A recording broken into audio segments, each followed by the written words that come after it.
Hello guys, now here is the screw tooling for the triple monitors.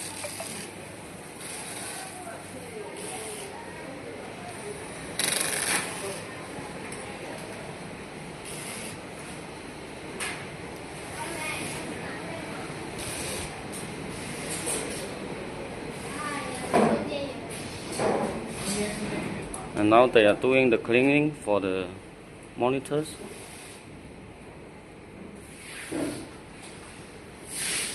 And here is the testing. They are checking the screen compatible and the screen light brightness and the color giant with the screen.